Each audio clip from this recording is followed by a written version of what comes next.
Olá, e sejam bem-vindos ao segundo episódio do Ordem Podcast, o seu podcast sobre a Ordem Paranormal.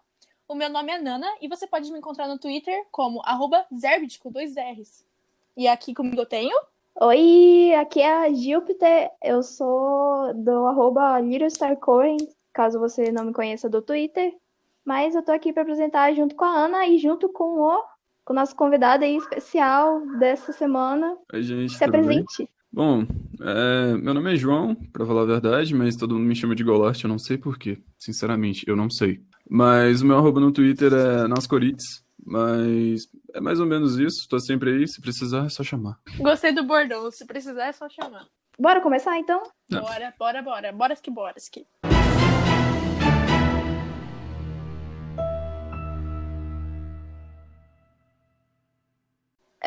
Vamos começar o episódio de hoje. A gente tem muita coisa para comentar, muitas teorias para comentar aí pela frente, né? Muitos comentários, somente da comunidade, que a gente pegou aí alguns comentários bem da hora. No episódio passado aconteceu muita coisa, apesar de eles não terem saído da base, não terem saído do QG, muita coisa aconteceu, muita informação, principalmente ali mais pro final do episódio. Mas a gente vai comentar aí tudo bonitinho, um passo de cada vez, a gente comenta sobre tudo. A gente... Né, Nana? Exatamente. Eu achei interessante que no episódio passado teve uma galera dando uma opinião, falando que seria interessante eles fazerem, tipo, uma pausa para desenvolvimento de personagem e tal. E meio que, tipo, sem querer, meio que aconteceu isso, né? Eles deram uma pausinha, ficaram ali no QG, conversando, trocando uma ideia, trocando teorias, se recuperando, né? Principalmente Exato. se recuperando. Principalmente que a coisinha foi feia no episódio passado. No... Mas é isso, então meio que não precisou de um joguinho nem nada. E deu no que deu.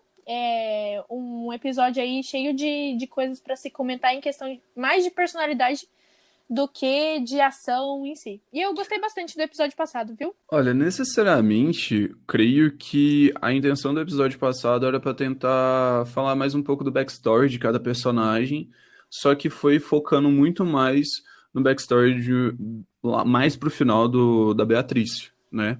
Uhum. Então, eu acho que não só focado no backstory dos personagens, acho que o episódio também foi bastante focado ali pro final na lore do RPG como um todo, do universo como um todo. A gente tá descobrindo coisas aos poucos não só de cada personagem, mas aí a gente teve ali a menção ali pro final do Senhor Veríssimo, do Fritz, que a gente sabe que é o pai do Thiago Fritz, etc.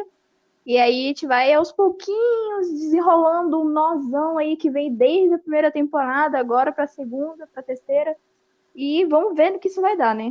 Vamos ver. O Arnaldo, que é um dos NPCs, né? Que eu tava mais curiosa de saber o background, que a gente não sabe absolutamente nada dele. A única coisa que a gente sabe é que ele foi de base, né? E eu quero muito saber, desde a primeira temporada, o que aconteceu com ele. Olha, necessariamente a gente sabe algumas informações bem mais ou menos assim, porque isso vem de base de um pouco do backstory do Christopher e também de algumas informações que até mesmo o próprio Hakim informou. O Arnaldo Fritz, ele foi um ator muito renomado na Academia de Artes dos Estados Unidos. Foi lá que ele conheceu o Christopher, né? E, tipo, o que a gente sabe sobre o Arnaldo é que o Thiago ele sempre teve um grande orgulho pelo que ele fazia. Agora a gente tá sabendo o que ele fazia. O pai dele era Álvaro Fritz, o pai dele era ator, falecido. E ele sempre trabalhava meio que... Ele sempre admirou muito o pai. Ele sempre olhava pro pai como se fosse um herói. É o herói dele, ponto. Porque o pai dele era herói? Ele era, além de ser ator, todos admiravam muito ele. Ele era muito admirado pelas pessoas. Ele fazia caridade. A herança não tinha herança. Porque o pai dele era tão bom que ele colocou tudo pra caridade. Não só isso, não só o backstory do personagem, mas a gente sabe também que ele esteve envolvido aí, ele era o Senhor Veríssimo da equipe Kelvin, que é a equipe que foi desaparecida ali da segunda temporada.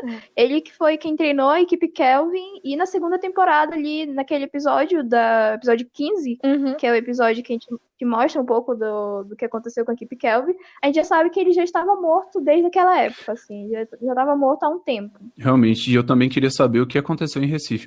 É a pergunta que fica, né? Infelizmente nunca Há muito tempo queremos saber o que aconteceu em Recife. Infelizmente nunca saberemos, porque agora todo mundo da equipe Kelvin já é jazido, Deus os tenha, e infelizmente não vai dar pra saber.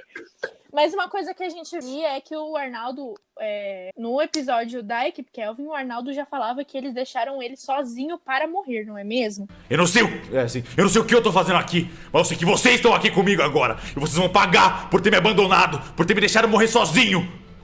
Então, como será que aconteceu? Por que será que ele morreu sozinho? O que será que aconteceu com ele? O que aconteceu com o Arnaldo Fritz? Mas, antes disso, temos o envolvimento deste mesmo personagem no nosso querido orfanato, que promete muito no próximo episódio. Com o seu conhecimento de contabilidade, você encontra nesse mesmo documento um resquício de uma das coisas que ele queria pagar. E anexado a esse documento tem algumas ordens de transferências bancárias ao orfanato. E elas não estão assinadas como Veríssimo. Estão assinadas com Fritz. Né, Ju? Exatamente, o orfanato que veio aí nos últimos minutos do episódio, a gente teve a imagem que o próprio Senhor Veríssimo mostrou aí pra equipe, que é um orfanato que a própria ordem, aparentemente, ela financiava alguns orfanatos, porque, pelo que parece, orfanatos são lugares onde a membrana acaba ficando mais fina, por conta Da tristeza das crianças terem... né? Da Isso, crença, né? esse Lendas urbanas. medo, exatamente. Pode crer. Lendas urbanas, etc. E essa fotinha... Então a ordem acabava financiando essa parte. E essa fotinha deu muito o que falar na Interwebs, viu? Porque, inclusive, a gente tem várias menções à fotinha. Inclusive, várias teorias em cima dessa foto. Várias comparações com aquela foto que é o Gal com um monte de pessoas atrás. Monstros, etc. Enfim, muita coisa aconteceu no final desse episódio, mas vamos por partes, não é mesmo? Que nem o Jack Stripador, vamos por partes. A gente começou aí o episódio com o pessoal levando toda a galera dentro da van diretamente para voltar, saindo do prédio para voltar para a base, que foi o que aconteceu o episódio inteiro. Eles ficaram na base o episódio inteiro, mas apesar disso eles não ficaram fazendo nada, eles estavam ali, obviamente, fazendo alguma coisa, conversando, e foi vários desenvolvimentos. Mas a gente começa o episódio com eles ali na van. E um detalhe interessante, que eu achei interessante, foi que eles não deixaram Jeremias, que foi um NPC que eles encontraram lá pelo prédio, que estava sendo torturado pelos ocultistas, e ao invés deles deixarem o Jeremias para trás, ou só falar, segue teu rumo, eles falaram assim, eles estenderam a mão pro Jeremias e ajudaram... Jeremias, tem muita coisa que você não vai entender, mas nós somos da Ordo Realitas. E a gente tá aqui para salvar você e todo esse mundo. A gente precisa que você ajude a gente a entender melhor o que tá acontecendo nesse prédio. A gente só quer o bem de você e de todo o nosso universo. Precisamos da sua colaboração e você com certeza também vai ser beneficiado por isso. A gente pode te ajudar, confia em mim. Eu achei isso bem interessante porque desde a primeira temporada, a gente viu aí que os jogadores tinham uma certa reclamação de que os jogadores não tinham noção que ali era um universo inteiro, que eram pessoas que eles estavam conversando, que o RPG é isso, é você tentar fazer com que... você tentar refazer a realidade dentro do jogo. Sim. E quando se tratava de NPC, a gente tinha uma certa... como eu posso dizer... Um certo bloqueio? Não, eu acho que era uma certa... até uma certa agressividade, se você quer saber a minha opinião, dos jogadores com os NPCs. Eles pareciam estar meio dane-se pros NPCs, e até porque esse NPC não vai fazer diferença na minha vida, então vou fazer o que eu quiser com esse NPC. Já agora, nessa temporada, eles estão sendo mais humanizados, entende? Então, eles estão percebendo que eles são pessoas, que eles têm que ajudar de alguma forma e estão ajudando de alguma forma, entende? Então, eu achei isso um ponto positivo. Eu acho que isso é uma reviravolta que iniciou, com certeza não foi completa nesse período, mas se iniciou com a morte do Gonzales e com o quanto o Thiago ficou afetado por isso, porque realmente eles viram o peso de uma morte aí. E você vê os olhos do Gonzales explodindo. Os cabelos que estavam na boca dele, eles se movimentam rapidamente e abrem a mandíbula dele igual aquela do bombeiro. E o Gonzales... o corpo dele está sendo levitado no ar, completamente imóvel. Eu grito Gonzales! Testa sanidade todo mundo. Seja lá quem foi que deu a notícia pra família dele, eles tiveram que dar a notícia pra família do Gonzales, que por conta de um descuido, querendo ou não, da equipe, um civil foi morto, né? Creio eu que foi o Thiago que deu a notícia pra família, se eu não me engano.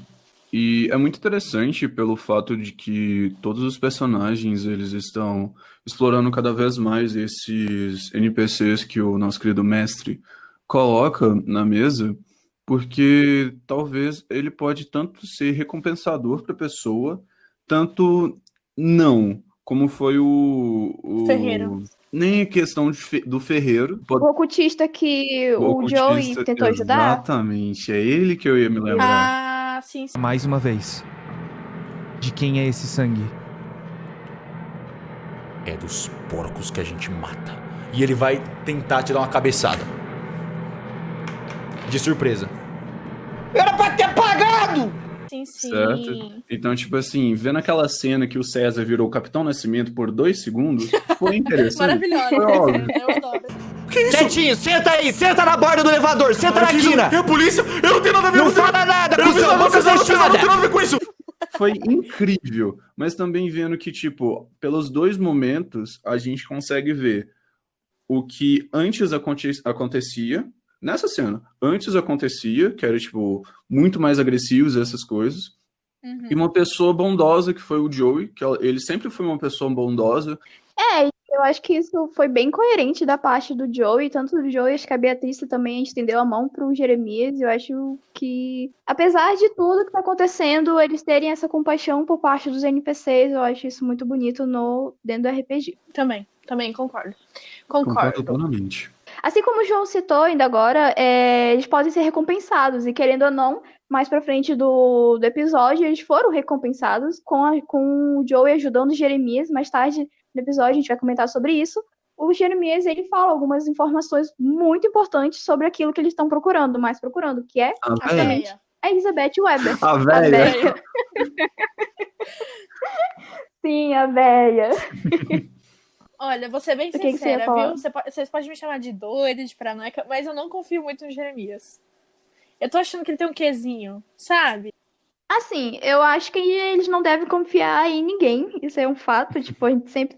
Em qualquer momento daquele RPG, se depender do mestre, mano, eles têm que desconfiar de tudo, até da goteira que tem na casa deles. Literalmente. Como a gente já viu aí. Você ouve uma gota caindo atrás de você. Fora, velho, que inferno.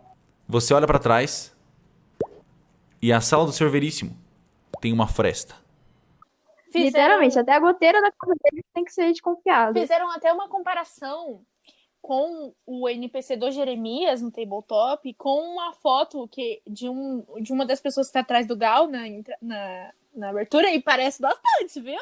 Certo. Se o Jeremias for realmente essa pessoa que tá atrás do Gal na Cinematic, existe a grande possibilidade de que, quando ele se sentir bem, ele consiga sair, explorar a base e encontrar aonde estão os prisioneiros. Ou nem isso, encontrar, por exemplo, a sala da Agatha que tá ali do ladinho, tem um monte de ritual, entendeu? Nem me fale também.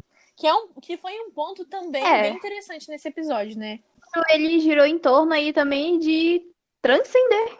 Ora. Transcender, ficar muito louco. Isso aqui é um objeto amaldiçoado. E isso aqui guarda um poder incrível que você pode aprender se você quiser.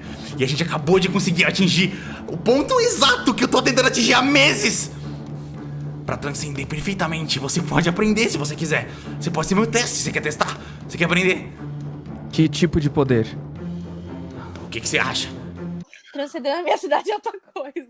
Arthur, o que tu fez? Eu transcendi. Mano, essa cena é linda pra mim. Velho. Não, a hora que eles falam, o que tu fez, Arthur? É a cara deles. Não, o Arthur fez mesmo de novo.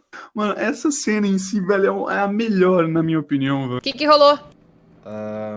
Contar o quê? Tá, não fica bravo comigo. O que você fez, Arthur? Eu fui falar com a Agatha e ela falou que as coisas do ritual estavam prontas e ela precisava de alguém e eu me ofereci. Ah, não, Arthur. Cara, o que tu fez? Essa cena é ótima. Porque, Mas querendo ou não, isso. mostra um pouco de preocupação por parte do Joe. Por parte do Joe e do Kaiser, de ter toda essa preocupação com o Arthur. Eles são, querendo ou não, hoje em dia, eles são como irmãos, né? Como eles irmãos. se tratam como irmãos, eles são muito amigos, eles são muito próximos. não são tão próximos que hoje em dia eles moram uns com os outros, né? A gente sabe que o Arthur e o Kaiser, eles moram juntos, principalmente por causa daquela cena no início do episódio, que o Kaiser chega pro Arthur e pergunta, Arthur, me passa as chaves da casa que eu vou ali no mercado comprar coisas, isso aqui. Na verdade, ele fala que vai pegar algumas roupas, alguma coisa assim. Mas é o seguinte, eu vou descer a escada aqui, aí eu encontro o Arthur. Ok. Eu não consigo... Tá. Eu encontro o Arthur. Arthur, me presta a chave de casa, eu vou lá pegar uma roupa nova. Tá tudo cheio de sangue, eu tô com fome, preciso ir no mercado. Então, a gente tem uma relação muito forte entre os três. Acho que a gente comentou isso no último episódio do podcast. E isso veio a retornar nesse episódio. Isso é muito interessante observar toda essa evolução desses personagens juntos ali, fechados nesse trio. Tudo bem que algumas pessoas, elas comentaram, vieram alguns comentários sobre isso, de que esse trio, eles estão muito fechados. E o que vocês acham sobre isso? Eu acho que realmente eles estão bem fechados, porém, eles estão bem fechados por um motivo. Eles vieram aí de um background extremamente violento, onde eles viram os amigos morrendo, onde eles viram realmente, assim, coisas que traumatizaram os personagens. Então é natural você ficar retraído, igual acontece com o César, que não quer criar laço com as pessoas. É natural você se fechar num círculo... Kaiser, isso! No Kaiser. Cezinha. Do Corren. É natural. O Angel of the Night. Angel of the Night, é famoso. É natural você ficar nesse círculo mais restrito de pessoas que você já conhece, que vivenciaram as mesmas coisas que você, então vão saber pelo que você tá passando e não querer o contato com pessoa exterior. É normal, qualquer pessoa que passou por um evento traumático sabe disso. Não, porque o Kaiser, não sei o que, ele é arrogante, que ele fica interrompendo a história dos outros, mano.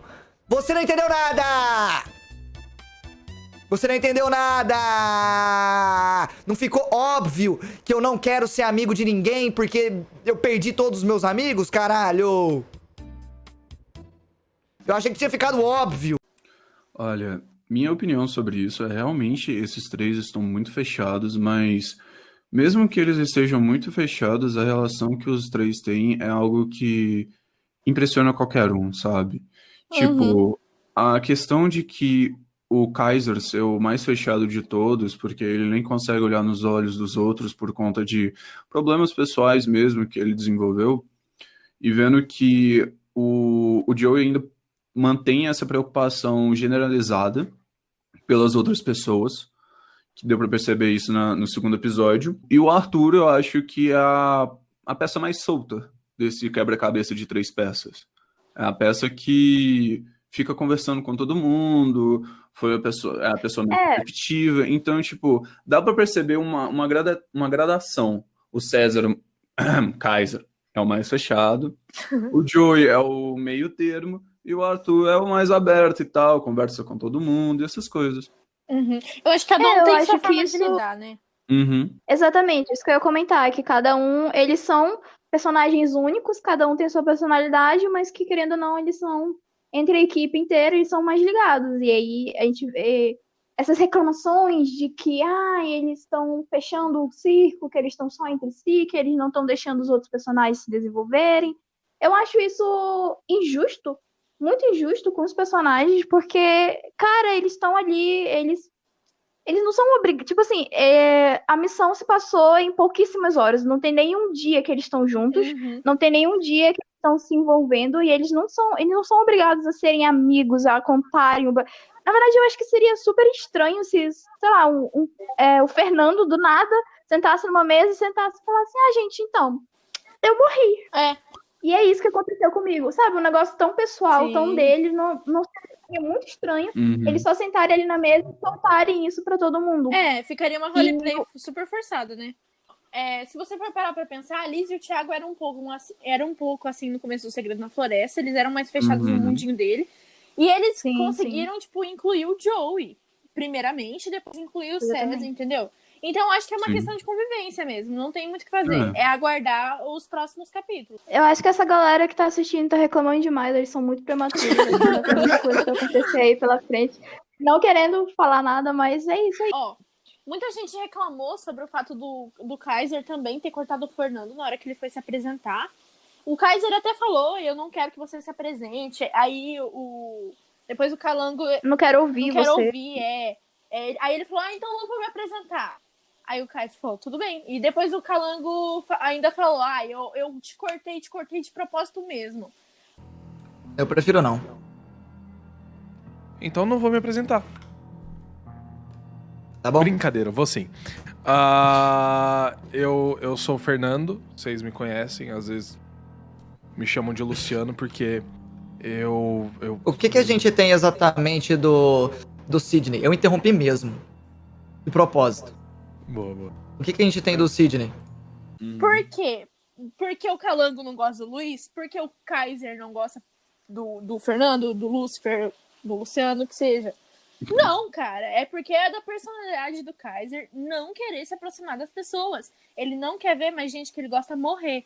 Ele perdeu o pai, ele perdeu o irmão, que era o Thiago, né? Que era praticamente um irmão pra ele. Ele não quer passar por isso de novo, porque isso deixou uma cicatriz muito grande nele, que ele não aprendeu ainda como cicatrizá-la, e ele tá nesse processo de luto, de passar por essas coisas. E a forma que ele encontrou pra fazer isso é se fechando no mundinho que é ele, o Arthur e o Joey. E é dessa forma que vai ser. É a forma de aceitação dele, né, no caso. É a forma de aceitação dele. Tanto que até quando o Calango fala isso, eu te cortei mesmo, o Luiz comenta, boa. Tipo, obrigado. Porque tanto que isso... Porque até o Luiz não queria comentar sobre o backstory do personagem dele, porque, como eu falei... Tão cedo, né? Muito cedo que aconteceu isso. Senão seria aquela coisa que a gente até falou, muito forçado, né, pro roleplay. Tipo assim, todo mundo quer saber por curiosidade, basicamente. Tipo, claro. O Joey, o Kaiser, eles têm curiosidade em saber, mas eles não têm o interesse, a importância com o personagem o suficiente pra saber e acalentar ele por causa daquela situação. E eu acho que é assim que tem que ser. Você tem que pegar uma certa intimidade com o restante dos personagens, você tem que soltar mais o seu roleplay, pra depois você falar seu backstory. Da mesma forma que tá sendo, né, com o Arthur, com o Joey, com o Kaiser, que eram personagens que a gente já tinha uma afinidade de outra RPG da segunda temporada, e eles vão se mostrando mais pra gente e a gente entende isso. Eu acho que é dessa forma que tem que ser. Vai esconder o roleplay, o backstory por causa do roleplay pra sempre. Não vai, mas por enquanto, pelo menos agora, é o momento de fazer isso, não é o momento. Ele não desenvolveu o suficiente pra isso. E não só os problemas que o Kaiser desenvolveu, tipo, entre uma temporada e outra, mas as coisas que têm acontecido agora, né? Que tem muita coisa acontecendo com o Kaiser e com o Arthur. Tanto que depois na cena no mercado, quando ele vai pro mercado e acontece toda aquela coisa, né, do ataque de pânico que ele tem, olha só o nível com o qual chegamos, né? Quem lida com essas coisas sabe quão pesado é, e aquela cena me tocou demais, porque eu entendo ele de certa forma. Tá, o Arthur chegou, ele viu uma cena meio caótica, assim, tem várias coisas no chão, eu derrubei as coisas que eu tava carregando, um pote de azeite... Alô? Oi, pode falar? Deu uma travada aqui. Tem um pote de azeitona que eu deixei cair, que quebrou, que tá tudo no chão, tem umas fotos em cima da aguinha da azeitona, e eu tô, tipo, o Arthur chega perto e tô falando bem baixo, assim, para de olhar pra mim, para de olhar pra mim, para de olhar pra mim. E aquela cena dele no ataque de pânico, não só aquela cena, mas logo em seguida a gente tem aquele evento paranormal que vem desde o primeiro episódio, na verdade, que é de que alguém ou alguma coisa, algum monstro, tá observando o Arthur e o Kaiser. Agora o Kaiser também parece estar sendo observado, e aparentemente não só isso, eles começam a ouvir uma espécie de goteira. Observando.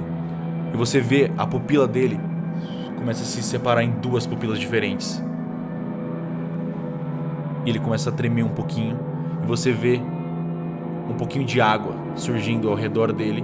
E a gota cai. Uma lágrima. Você pisca e não tem mais nada lá. E eu tenho uma teoria muito solta assim, sobre isso, na verdade, que eu não sei se eu li em algum lugar, não sei. Eu só sei que eu acordei com ela na cabeça. Você acordou no corredor escuro? Acordei no corredor escuro. E eu consegui ver uma silhueta.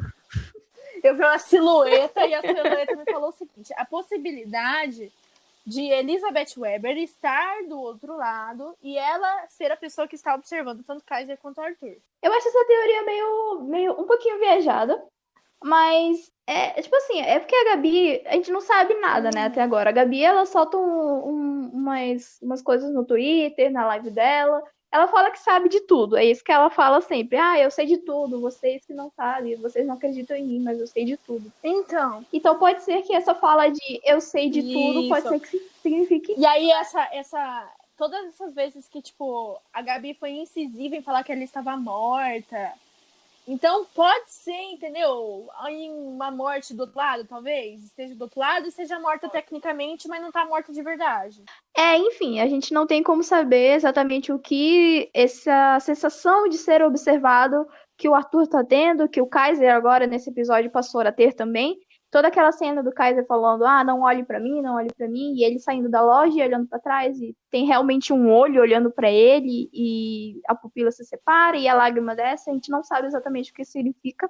A gente provavelmente vai descobrir mais pra frente, isso vai ser explicado com certeza, mas por enquanto isso fica aí, o mistério e as teorias que não param de surgir a respeito dessa parte do RPG, né? Sim, uma coisa interessante que aconteceu nesse último episódio também, que a gente já chegou a comentar sobre, foi sobre o ritual de transcender, né, feito pela Agatha, que é interessante, na verdade, a gente falar, que antes dela falar que tá pronto o ritual, que o pessoal podia transcender, a gente viu uma figura bastante conhecida saindo da salinha dela, né, meio fudida, opa, desculpa, palavrão, meio lascado. Exatamente. Meio lascado da sala dela. Que foi o Senhor Veríssimo, né? Que ele tava aí sangrando, bem mal mesmo. Ela precisava fazer, tá tudo bem. Eu preciso de um tempo. E ele tenta passar por você assim, sem olhar muito nos seus olhos. Ele tá fudido. Você não sabe o que, mas ele tá cheio de manchas de sangue e você não sabe explicar o que tá acontecendo. Ele passa por você. E lá atrás, você vê a Agatha segurando um livro assim, com um sorriso enorme no rosto. E ela tá colocando alguns elementos, uma faca aí, uns alicates todos sujos de sangue. E aí, o que vocês acham que o Senhor Veríssimo fez? Se ele doou sangue? Exatamente, ele tava meio generoso, né, por doar sangue. Não, mas falando sério, a gente vê essa cena do Senhor Veríssimo saindo da sala da Agatha e completamente, nas palavras do mestre, né, só que censurado, lascado. Sai da sala da Agatha completamente lascado, cheio de sangue no rosto, etc. A gente não tem certeza do que exatamente aconteceu ali, provavelmente ele doou sangue lá para algum tipo de ritual. A gente sabe que essa cena só representa uma única coisa. O Senhor Veríssimo tá ali desesperado porque ele não tem mais opções. Ele tem que lidar com a Agatha, ele vai ter que lidar com essa parte mais ocultista, vai ter que lidar com um mundo que tá completamente lascado, completamente destruído, e ele precisa lidar com as armas que ele tem. E a arma que ele tem no momento é utilizar o ocultismo, ele tá dando sangue literalmente, né? E eu queria, na verdade, antes da gente entrar nesse mérito, falar sobre aí o ritual de transcender do Arthur e da Beatrice. Eu queria perguntar pro nosso querido convidado João, o que você acha que é esse ritual? O que você achou?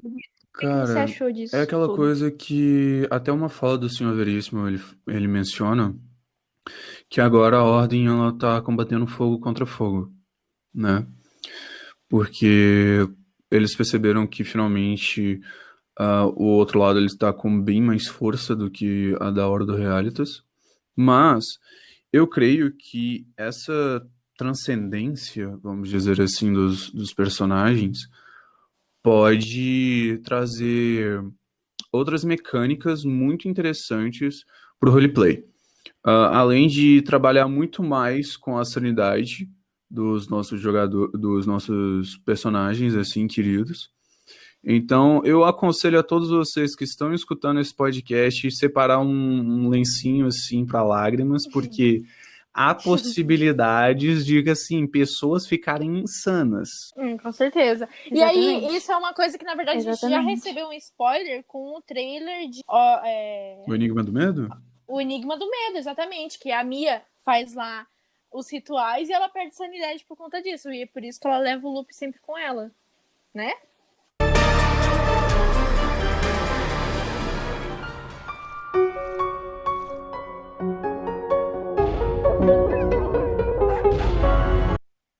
Isso foi até uma coisa que o próprio Selbit, ele comentou em umas lives deles, que quem faz o ritual, ele vai perder sanidade, sim. Ele comentou nessa mesma live, que a gente não tem clipe aqui, porque a live foi apagada, mas nessa mesma live ele comenta que ele achou bem interessante o roleplay, tanto do Joey quanto do Kaiser, se não me engano, de que eles não quiseram fazer essa transcendência, eles não quiseram transcender, porque isso, tipo assim, os jogadores, tanto o Luba quanto o Calango, eu tenho certeza absoluta que eles querem esse poderzinho esse novo mecanismo que tem agora no RPG. Eles com certeza devem estar ansiosíssimos para ter isso em mãos.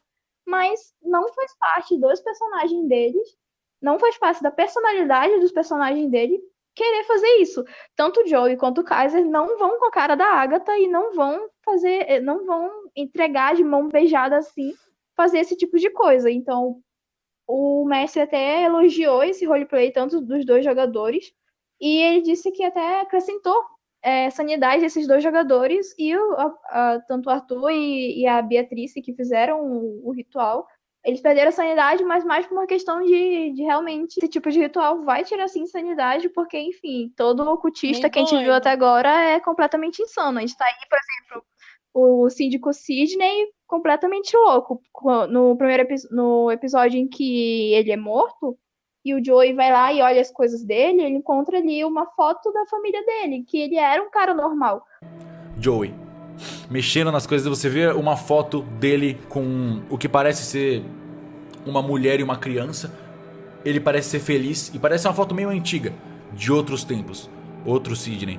Os ocultistas são caras normais que, enfim, não sei o que aconteceu com o Sr. Veríssimo, com o síndico Sidney, mas ele enlouqueceu. A gente viu lá, ele tinha uma família, ele tinha uma mulher, ele tinha uma filha, mas ele se tornou um cara completamente insano e pode ser sim que isso aconteça com os nossos jogadores. A gente tem um exemplo disso ainda mais próximo, que é a própria Agatha. Porra, a Agatha... Desculpa, palavrão. A Agatha era uma adolescente de 16 anos e virou isso aí que a gente tá vendo o Selbit interpretar, que é uma criança, porque a Agatha é uma criança, ela tem 16 anos. Completamente maluca, doida da cabeça, pirada, com vários traumas, né? A gente vê aí. Inclusive, é um assunto que a gente já vai chegar já, sobre o momento da discussão do Fernando com a Agatha. Mas antes, vamos focar um pouquinho nesse ritual de transcender. Aí, vamos falar da transcendência, entre aspas. Não sei se essa palavra existe. Da transcendência do Arthur, da Beatrice. Vamos começar o Arthur transcendendo? Vamos? Tá, a gente tem aí o Arthur, que ele foi o primeiro voluntário a fazer esse ritual. E, cara, eu sinceramente achei bem interessante da parte do Arthur ter feito isso, porque, querendo ou não, ele é um personagem que faz parte ali do arco do personagem dele, porque ele é um personagem que desde da temporada passada, desde que ele entrou, ele sempre tem aquela cena dele falando, deixa eu ser útil, né? Ele se sente um pouco inútil. Olha pra mim! Aí eu abro assim, deixa eu ser útil agora! Eu sou o mais burro, eu não faço nada direito, toda vez que eu tento, eu me machuco! Deixa eu ser útil! Dentro da ordem, dentro da equipe como um todo, ele foi um personagem que perdeu o braço, por exemplo. Né? Então, ele com certeza carrega esse sentimento de culpa. Ele perdeu muita coisa, mas... ele perdeu o braço. Enfim, ele deve carregar um pouco desse sentimento de culpa de não se sentir tão útil. Então, ele ter feito esse ritual, eu acho que foi bem coerente com o personagem dele, tanto que foi uma das perguntas que o mestre falou, né? Você se sente inútil, Arthur? E aí ele responde, sim. E aí, todas aquelas perguntas que ele faz, nossa, essa cena eu me arrepio inteiro, porque essa cena inteira... Na parte que eu jurei, nessa parte, eu jurei que o Arthur ia falar que a parte que ele se sentiu mais inútil foi quando não quiseram tatuar o símbolo nele pra entrar no labirinto. Eu jurei que ia ser essa parte. Exatamente. Nossa, é porque na hora também os jogadores, eles têm que pensar rápido, né? Então, a primeira coisa que veio na cabeça dele foi a cena realmente É porque, querendo ou não, nessa cena da Liz, que foi a cena que ele comentou, ele tava com o Molotov na mão. Então, eu lembro de uma live que o Guaxinim comenta que ele tinha comentado que mais uma rodada, se tivesse mais uma rodada, o Arthur tava com o Molotov na mão, então ele poderia jogar o Molotov no Deus da Morte E poderia ter evitado que a Liz tivesse sido pega, não sei se é a Liz ou então a morte do Thiago, alguma dessas duas coisas ele teria evitado. Só que ele não foi rápido o suficiente, entendeu? Então, eu acho que é uma memória que o Arthur tem muito forte do fato da Liz ter sido pega ali pelo Deus da Morte. Então, ele poderia ter salvo ela, mas não conseguiu. Eu acho que ele carrega um pouco dessa culpa de ter Totalmente. Um roleplay que eu achei bem fiel também foi da parte do Luiz com o Fernando e o Luciano. Porque, querendo ou não, ele não quis se voluntariar a fazer o ritual. Principalmente porque o que fez o Fernando estar no corpo do Luciano é exatamente um ritual ocultista. Então eu achei muito massa, realmente. Tipo assim, e você vai ficar mais forte com o ritual. Porra, que proposta interessante. Quem não quer ficar mais forte com o ritual? Um poderzinho a mais ali, outro aqui, por que não, né? Exato. Por que não? Porque o Luciano e o Fernando, a gente tem esse pouquinho do background dele, que é o fato dele ter morrido por um ritual ocultista e estar no corpo do marido dele. Essa cena em específico ela é bem boa, porque mostra também que tanto o Fernando mostra esse lado do Fernando, né? De se impor, né? O personagem que desde o começo a gente comentou até no último episódio do podcast, de que ele era meio inseguro em relação ao Luciano, por exemplo. Ele era meio mais medroso, digamos assim. E aí, nessa cena específica, ele se impõe em cima da Agatha, ele se põe pra frente e fala assim, você não sabe pelo que eu passei, etc. Mas se você é um covarde do jeito que eu tô vendo que você pode só transcender e ficar mais forte de maneira básica. Fala assim dele. Eu não sou covarde! Não é mesmo. Sua pirralha! Só quem é forte de verdade consegue, relaxa. Um dia você vai saber pelo que eu passei. Tenho certeza que o que você passou não é 1% do que eu já passei na minha vida. E também a gente tem o desenvolvimento da Agatha, por parte da Agatha, porque, querendo ou não, ela é um NPC que a gente conhece um pouco da história, a gente não conhece a história inteira, a gente conhece a parte da Ordem Paranormal da primeira temporada, a gente conhece esse background dela, mas a gente não sabe, assim, a gente não sabe nada do que ela contou, tipo, a gente não sabe o lado dela, a gente não sabe como ela se sente, pelo que ela passou. E tanto essa cena dela discutindo com o Fernando, quanto a cena dela... tem uma cena específica que o mestre até narra que ela fica mais séria, que é uma cena que faz lembrar ela do passado dela, então. Ela fecha o olho assim e fica séria pela primeira vez. Você vê ela não com uma cara meio psicopata, parece que ela tá vendo algo tipo nas memórias dela que deixaram ela triste. Eu criei ele. Não porque eu quis, mas porque eu precisei. E assim como qualquer outro ocultista, a partir do momento que eu criei ele, qualquer um pode aprender. Todas essas cenas que aparecem a Agatha faz, tipo assim, a gente tem essa noção de que ela é meio maluquinha, que ela é meio louca, que todas essas paradas ocultistas, mas mostrar um pouco desse lado dela mostra que realmente tem muito ainda. Eu acho que nessa cena em si, para aquelas pessoas que estão bem mais vidradas, que tipo comem RPG, eu creio que nessa parte instigou muito essas pessoas e algumas pessoas que prestaram bastante atenção nessa cena a saber tanto o backstory do que aconteceu da Ordem Paranormal, o que se passou durante todo o Segredo na Floresta, até aparecer a Agatha de novo no final. É o que eu falei, a questão da Agatha, eu e a Gil, a gente já teve, na verdade, várias discussões em relação a isso, né? A gente já conversou bastante sobre. Eu não entendo o hype em cima da Agatha, eu realmente não entendo. Acho ruim? Não acho ruim. Porque eu sou aquela pessoa que não tenho nada contra, nada a favor. Eu acho que eu não vi o suficiente dela nem pra gostar e nem pra desgostar dela. Mas eu não entendo o hype. E eu tô curiosa, exatamente o que o Nasco falou. Eu tô curiosa pra saber o background dela. Eu tô curiosa pra saber o que ela tem pra oferecer pra Ordem. Porque uma coisa que eu achei interessante é que ela realmente se empenha pra conseguir esses rituais. Ela realmente se empenha pra ajudar a Ordem. Exatamente. Então, tipo assim, uma coisa muito ruim mesmo deve ter acontecido. Além do que aconteceu com o Gabriel, além do que aconteceu na Ordem Paranormal, pra ela estar tão empenhada em ajudar as pessoas dessa forma. Exatamente, esse ponto positivo da personagem, né? Que, apesar de tudo, ela tá tentando ajudar realmente. É uma das coisas que ela até mais fala, que não é uma questão de querer ou não passar pelo ritual, é uma questão de que a gente precisa... Exatamente, você precisa passar por aquilo. Então ela fala, se vocês querem derrotar esses caras, só é assim que vocês vão poder. Então, Eu tô tentando ajudar vocês. Eu acho que esse é um ponto positivo da personagem, mas a gente tem aí muita coisa pra descobrir sobre ela, né? A gente falou aí sobre o Jeremias, a gente falou sobre a Agatha, que são 2 NPCs que até agora tiveram sua importância, e não só esses 2 NPCs tiveram sua importância, como um NPC novo apareceu no último episódio, novo entre aspas, que foi o Renan. O Renan Guilhart, que é um personagem que só pra quem adora, quem gosta do RPG de verdade vai saber quem é ele. Quem não acompanha desde o início, quem não sabe, quem não acompanha os mínimos detalhes do RPG, provavelmente não percebeu esse detalhezinho. Mas tanto o Renan quanto a Marcela já foram citados na primeira temporada do RPG, na temporada do Ordem Paranormal. Eles são os pais. Eles são os pais do amigo do Gabriel, que é o Matheus. Ele aparece desde essa primeira temporada, eles são mencionados ali na ficha do Matheus, se vocês forem prestar bastante atenção. E eles retornam aí nessa temporada como um casal que está trabalhando ali na Ordem. A gente não sabe como eles entraram na Ordem, a gente não sabe se eles já eram da Ordem antes dos acontecimentos do Colégio Nostradamus. A gente não sabe se eles já eram antes ou se eles entraram depois. A gente sabe que eles estão agora, a gente também não sabe o que exatamente aconteceu com o Matheus. Tem um comentário interessante aí do Renan, que ele fala sobre o filho dele, de tudo que tem acontecido. Inicialmente, essa fala ela pode dar a entender que foi com a escola Nostradamus, com toda a coisa da Agatha. Porém, a gente não pode esquecer de uma fala que ele fala logo em seguida, que diz o seguinte: muita coisa acontece em um ano. Então, o que será que aconteceu? Bater, aparentemente, na família dele.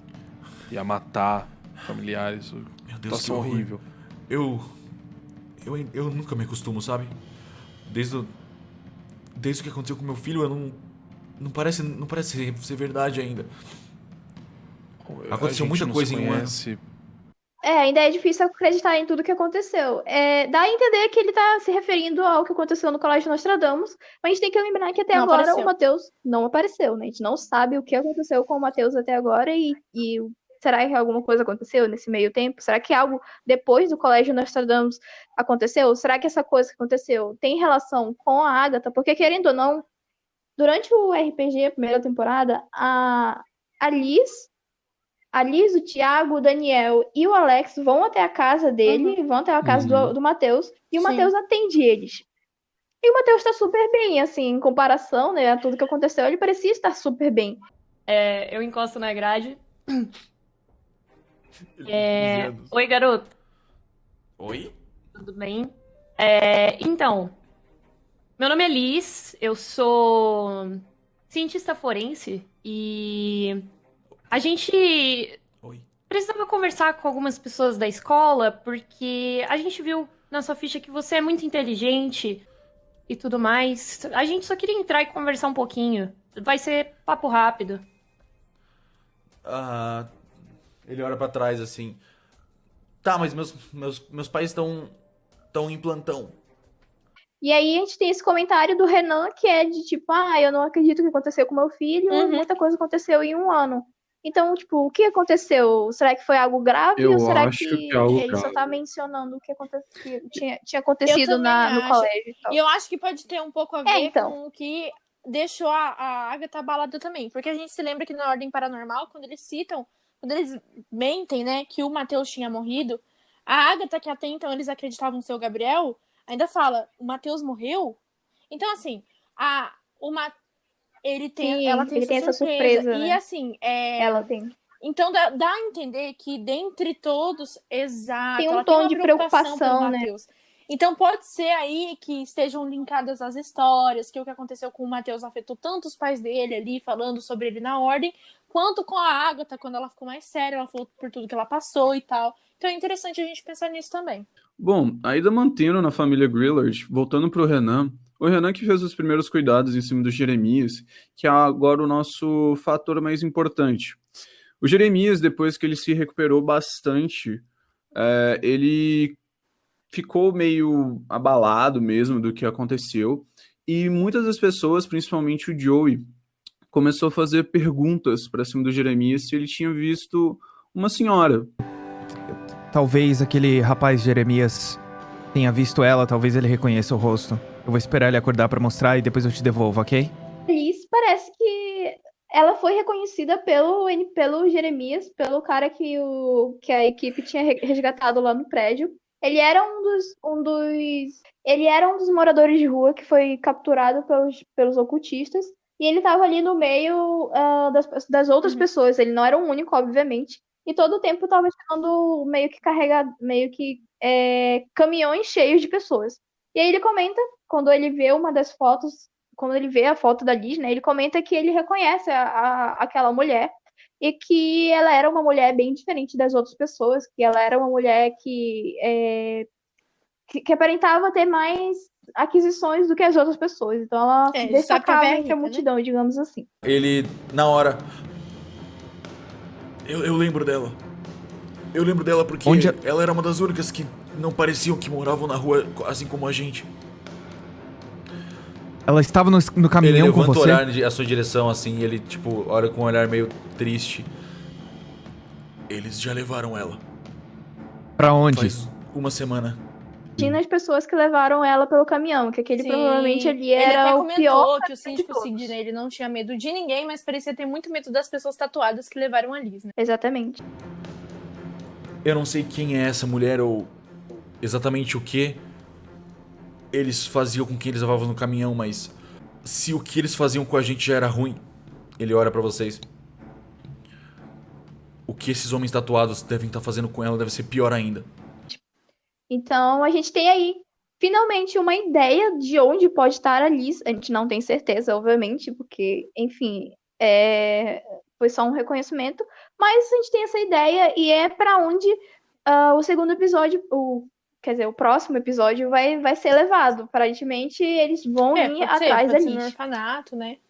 O orfanato justamente Santa Mega Freira, orfanato, lá, né? que é... esse mesmo. Ah, vou procurar. Como é que é? Orfanato Santa Mega Freira? Mano, eu desisto de criar nomes pras coisas na minha história, velho. Todo nome Orfanato o Calango Santa vai dar Menefreda. um jeito, velho. Que é um orfanato aí... Que é um orfanato polêmico. Que a gente descobriu aí no último episódio, ter feito parte da história da Beatrice, né? A gente descobriu algumas coisas, na verdade, sobre a personagem da atriz, a Beatrice, que foi ela ter esquecido os 11 anos da vida dela. A gente sabia que ela não lembrava de muita coisa que aconteceu, mas a gente não sabia que era tanto tempo. E aí, quando ela fez o ritual de transcender e tal, ela lembrou de um moço que ficava em um orfanato com ela, que é esse orfanato Santa Mega Freira. Santa Menefreda. Vamos lá. Santa Menefreda. Então, a gente, na verdade, teve duas coisas acontecendo ao mesmo tempo. A gente teve, de um lado, a Beatrice transcendendo, que ela lembrou, ela teve algumas memórias do passado dela e desse orfanato. Quando você tá quase saindo do estado que você tá agora, você tem um novo flash, uma nova lembrança, em que um ritual tava sendo feito em você e a sua mãe tava desesperada. Você vê um outro rosto. Um outro homem tava lá com você. Um homem loiro, com os olhos claros, castanhos. Ele parece ter cerca de 26, 25 anos. E o rosto dele não tem barba, não tem nada. Ele cresceu com você no orfanato.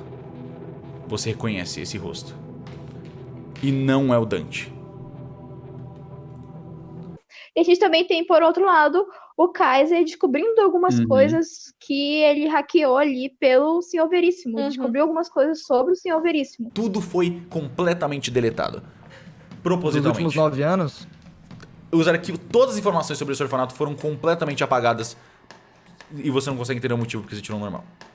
Você presume que essas informações foram apagadas propositalmente por alguém poderoso. Eu posso usar outro computadores pra tentar descobrir por que ela foi apagada? Você pode tentar forçar o teste. Então eu vou forçar o teste. De 10 anos atrás, tipo, super bagunçado num arquivo de documentos, assim, do governo, que tá tudo desorganizado, é por isso que não foi deletado. Você encontra uma ordem de confidencialidade assinada por alguém chamado Senhor Veríssimo. What?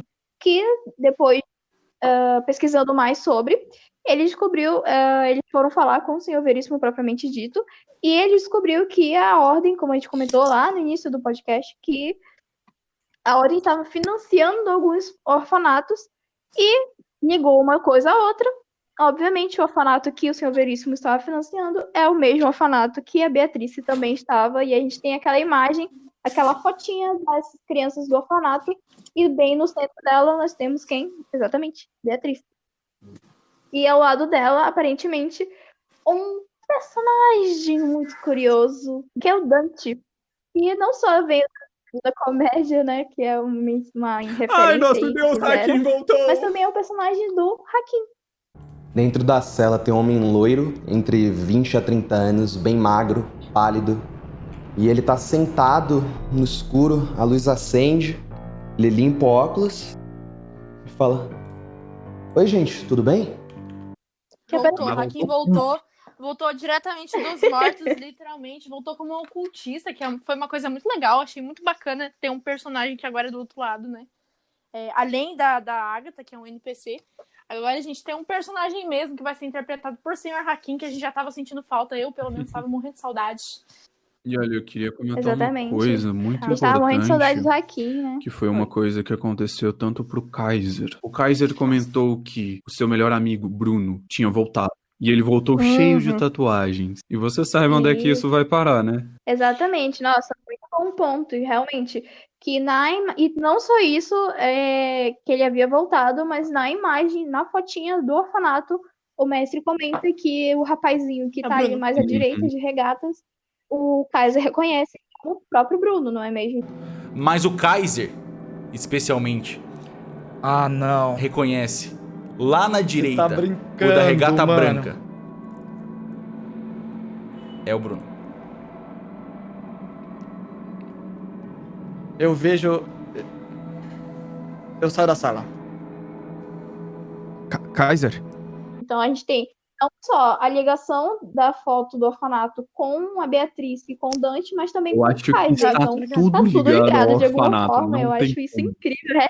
É uma Inclusive, linkaram a foto do Bruno Pequeno com ligado. a foto lá da abertura com o Gal dele atrás do Bruno maiorzinho. Não é um canon, mas é uma possibilidade aí, realmente, que na verdade já é bem provável, né? Então. Vamos ser sinceros.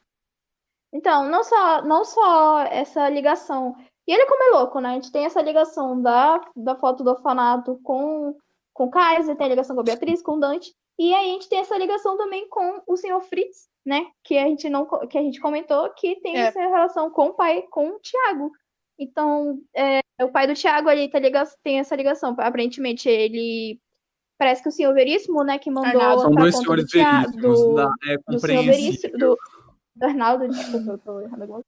E não só isso, como o próprio Arnaldo tá na imagem do orfanato lá, ele tá logo atrás com o de óculos, com o reloginho no bolso, o reloginho dourado. Então, tipo assim, essa imagem do último episódio foi pra trazer muitas coisas à tona, assim. Tem muitas referências, tanto da primeira temporada e tanto da segunda temporada. Não tem como.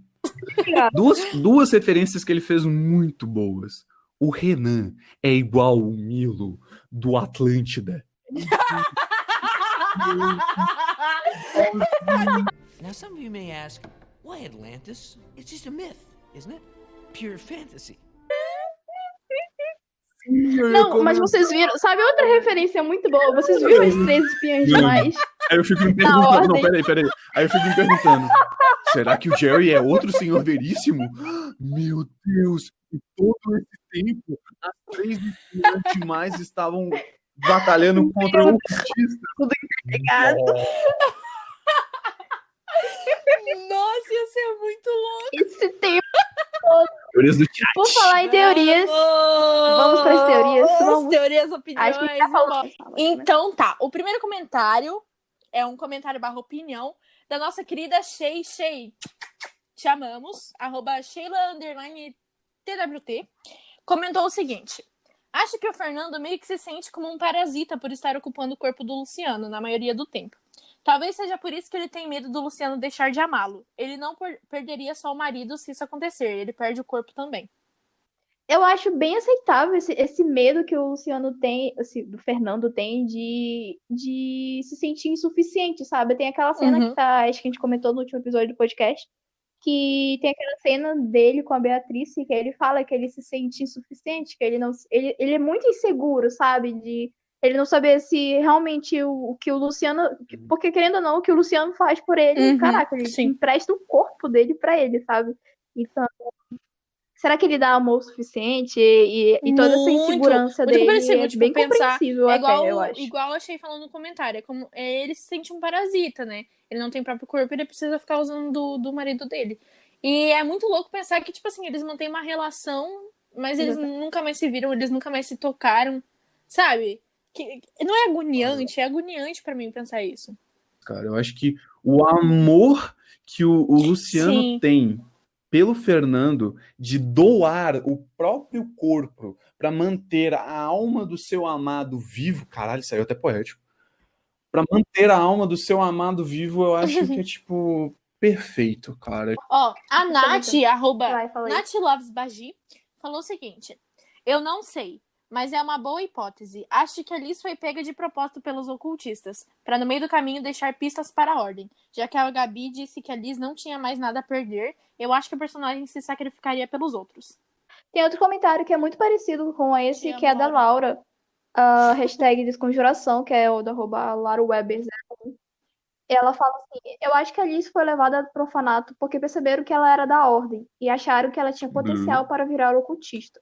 Então, acho possível que eles querem, sei lá, fazer um ritual de apagar a memória, igual a Bia sofreu, para ensinarem ela o que o ocultismo é certo. Então, são duas teorias ali que batem com o que pode ter acontecido com a Liz.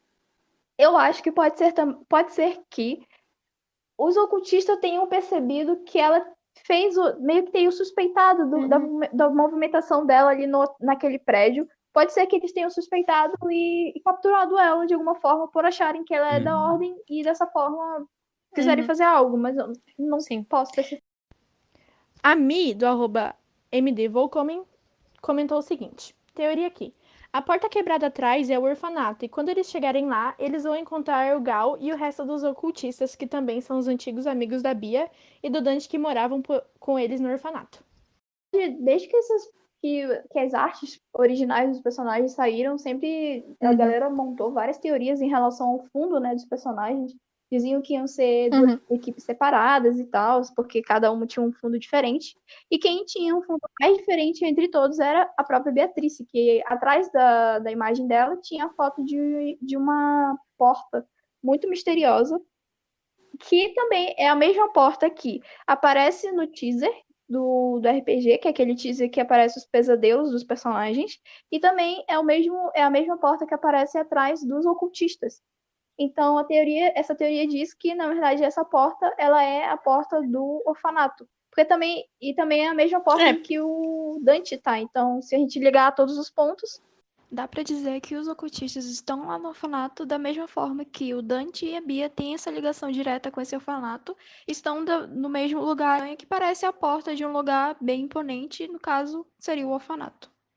Tá, tem um último comentário que eu quero fazer antes de finalizar. A Mimi, que é do @MalfoyKaiser, disse o seguinte: ok, Dante é o personagem do Hakim, que é quem já sabe, que é irmão da Bia e cresceu com ela no orfanato. De alguma forma, eles se envolveram com os ocultistas e 11 anos da vida da Bia foram apagados para ela poder se infiltrar na Ordem. Não sei se faz sentido, mas tamo aí, lancei isso aí. O que vocês acham? Essa teoria aí da Mimi também é interessante porque dá pra gente relacionar bastante com o Alex, né? Lá da primeira temporada da Ordem Paranormal, que ele também teve a memória dele apagada após ele se recusar a fazer parte dos experimentos na época exoterroristas, né? Então é legal a gente fazer esse link porque faz bastante sentido na real a teoria. Essa questão do Dante com a Bia, essas coisas e tal, que ela pode ser uma infiltrada para acabar com a Ordem por dentro, eu acho um pouco improvável, mas não impossível. E eu paro para imaginar se ela tem algum símbolo nas costas, na perna, ou em qualquer lugar que ela não saiba onde ela tem. Pode ser.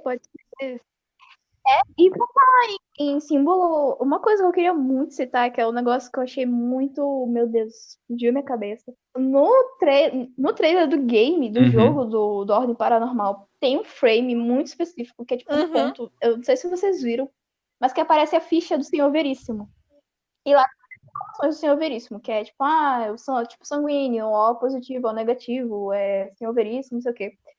E um dos detalhes que tá escrito lá é que diz que ele tem uma tatuagem nas costas e aparentemente... Eu vi. Eu acho que você comentou comigo. Eu não sei se vocês viram isso.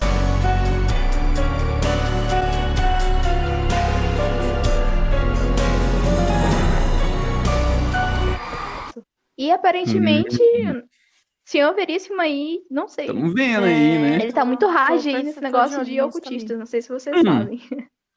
Estamos de olho em você, Senhor Veríssimo. Você aqui não tome tento pra você ver. E aqui temos uma teoria da nossa querida @LittleStarCorrin também. Mano, você Gil, gostei muito dessa sua teoria dos personagens, tipo... A gente já falou sobre, né? Da foto dos personagens com a abertura e tal. Eu acho que faz muito sentido. Pra mim, que é quase canônico, pra ser sincera. É quase, tipo, real. É real isso. Então, não só isso, porque lembra que a gente comentou sobre a porta atrás dos ocultistas? Dá pra fazer uma ligação direta com o orfanato. Então, assim, é quase certeza de que pelo menos esses ocultistas têm algum tipo de ligação com o orfanato. E eu acho que só torna mais forte ainda essa teoria de que, pelo menos, não todas, mas pelo menos algumas dessas crianças, com certeza, tem algum tipo de envolvimento com o ocultismo. Então é isso, eu acho que realmente... E outra coisa que eu queria comentar, brisou creio eu que o Kian, como ele se mostra separado do resto dos outros que acompanham o Gal, eu creio que o Kian ele seja o elo fraco desse grupo de ocultistas liderados pelo Gael. O Gal. É o filho do Christian Figueiredo. Mano, é 4h37 da manhã, a gente tá 37 minutos desde que o Mato saiu conversando sobre isso e a gente não progrediu. E você falou Gael, mano. O Gael é o filho do Christian Figueiredo, é o Gal. Esse aqui. Mano, será que o Gael é o primeiro filho do Christian Figueiredo e ele vai voltar quando ficar velho pra se vingar de todos nós que falamos? Do céu. Nossa, Puta mano. que pariu. Mano, não, acabou. É isso, desvendou. Matou o Enigma, acabou. Mano, Finalmente decifrou, posso fechar a live. O Rafa. Ele mandou. Essa é a sua teoria, né? Que ele seria meio que ele iria fazer parte dos ocultistas, mas que ele não necessariamente que ele é meio que o elo mais fraco. Muita gente, a gente tem essa meio que ideia de que pode ser também uma dualidade entre Gal e Kian, que foram dois nomes que apareceram durante a live de 72 horas, né? Que foi a live de apresentação, né? De divulgação do RPG, da data de início. E durante essa live, bem no finalzinho, a gente tem ali que aparecem algumas perguntas na tela. E uma das perguntas é, quem é você? E ele responde, eu sou o Kian.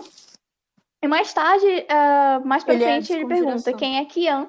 E ele responde que... Na verdade, agora que eu olhei aqui, eu dei uma olhada. Quando ele pergunta quem é Kian, ele responde, eu sou o primeiro. E em um outro enigma, falava que o primeiro retornará. Então, fica nesse aí de... O Gal seria a desconjuração. Então... o Gal seria a desconjuração. A gente sabe que desconjuração não é uma palavra muito bem, né? Muito bem vista dentro do universo do RPG. Então, o que é ser a desconjuração, né? Isso é uma coisa boa, isso é uma coisa ruim? O que é exatamente isso? Só que a gente leva aí, parando pra pensar aqui, jogando assim, a gente lembra também que na segunda temporada, em O Segredo da Floresta, a gente tem a citação a uma tal de Ordem da Desconjuração. Isso aqui parece que é algum registro, algum tipo de relatório sobre a expedição da doutora Eva na Nova Zelândia. Quer dizer, na Europa. Aqui. Seguindo a ordem de desconjuração, esse arquivo registra a expedição arqueológica liderada por Eva Van Gloss em ruínas recém-encontradas na remota ilha de Heilagbaga. O que seria essa ordem? Que é a ordem que mandou os trabalhando. Então, tipo assim, ordem da desconjuração. a gente imagina que seja uma coisa ruim, que é uma ordem que tá aí pra desconjuração, porque eles mandaram os doutores pra Santo Beço pra criar Santo Beço. Então, se é uma coisa ruim, essa ordem aí, o que é essa ordem exatamente? O que é que ela faz, tá ligado? Tipo, a gente não tem nenhuma informação até agora nessa temporada sobre essa tal ordem da desconjuração, tá ligado? Mais Não uma, tem ideia do que ela é. mais uma teoriazinha. Esse homem loiro que a Beatriz viu no ritual dela no ritual dela e tal, que não era o Dante, poderia ele ser Kian? Então, parece, porque, querendo ou não, é um homem loiro que não tem nada no rosto, foi algo que o mestre quis deixar bem claro. De olho castanho, que aparentemente, né, tem a cara do Kion, então. Então, mesmo com tudo isso, faz sentido o Kian ser meio do bem, sei lá. Ah, muitas teorias, né, gente? Será que Mas só? acho que por hoje é só. Bom, a gente teve aí esse último episódio que, apesar de ter sido um episódio que eles passaram mais tempo, não teve nenhuma cena de ação, né? A gente teve um episódio mais dentro do QG, mais de desenvolvimento tanto dos personagens, do backstory dos personagens, quanto da lore do RPG. Apesar disso, foi um episódio muito bom. Eu gostei muito desse episódio. Foi realmente um episódio que foi bem diferente dos outros, mas eu espero que daqui pra frente só melhore. O que vocês acharam? Gente, que honra. Mas eu creio que foi um episódio bem mais relax mesmo. Foi um episódio que caiu bem depois de uma porrada que todo mundo levou, né? Tipo, Eren ficando com 1 de vida desmaiado em cima de um símbolo, né? Fernando ficando com 3 de vida. Kaiser 100% de vida e quase 100% de sanidade.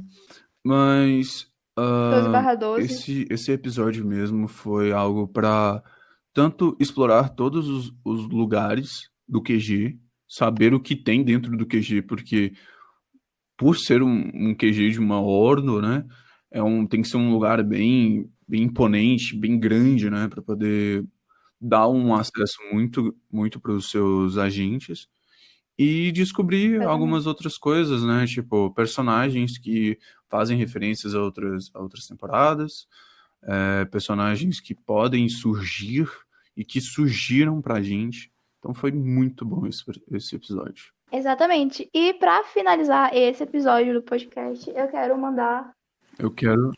eu gostaria de mandar um beijo pra Mitch, @SeveroButri, um beijo pra Tissa, @Stanlango. Gostaria de mandar um beijão pra Laurete também.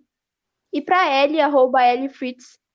Um beijo pra vocês. Queria mandar também dizer que a Tissa, falando aqui pra vocês, que a Tissa foi a responsável por criar o layout do podcast. Então mandem lá beijinhos pra ela. Ela é incrível. Vai lá dar biscoito pra Maravilhosa, perfeita. Quero mandar também dizer a Laurete, que foi a nossa responsável pelo marketing da Olha, se vocês Laurete, querem mais te participações minhas, deixem aí nos comentários, pelo amor de Deus, eu quero voltar. Beijar. Meu Deus, por favor. Eu quero mandar um último beijo agora pra Lena, que falou que é uma grande fã da gente, pediu pra gente ir pro Brasil. Nós vamos em breve, tá? Lena, Roboteira Sanidade, te amo. Beijo, fã. Beijo. We love you. E é isso, então, rapaziada. Beijinho. Não percam o próximo episódio da Ordem Podcast. Deixem as suas teorias, os seus comentários. Fiquem sempre ligados no meu Twitter, assim como no da Gil, que a gente sempre vai estar postando, perguntando suas opiniões, seus comentários. E principalmente suas teorias lá pra gente estar comentando aqui. Pode comentar, Eu fico muito feliz de poder participar de um podcast de algo que eu gosto bastante, que foi algo que mudou minha vida, foi esse RPG. Foi graças a ele que eu comecei a jogar RPG. Então, muito obrigado a você, Gil. Muito obrigado a você, Nana. Foi uma honra estar aqui com vocês, tá? A gente agradece você ter aceitado. A gente agradece a presença, as suas opiniões. Muito obrigada, viu, João? Muito obrigada. Tchau, chat. Beijinhos. Então é isso, galera. Fui. Eu vou largar vocês agora e fazer minha dungeon desse sábado, que modéstia à parte, acho que vai ser a melhor dungeon que já apareceu no RPG até agora. Tô bem ansioso, tô bem animado pra ela. Fiquem bem. Obrigado pelo carinho mais uma vez. Não esqueça de amar uns aos outros, acima de tudo. É isso que importa. E amem a vida. Vale muito a pena viver. Tá bom? Fiquem bem. Descansem. E amanhã às 17 horas estamos de volta. Boa noite.